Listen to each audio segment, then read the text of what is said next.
Al fondo está Santa Anita, como les comenté hace un momento.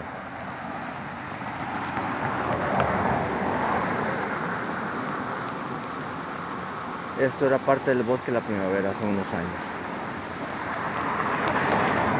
Y vean en lo que se ha convertido. Qué asco de sociedad.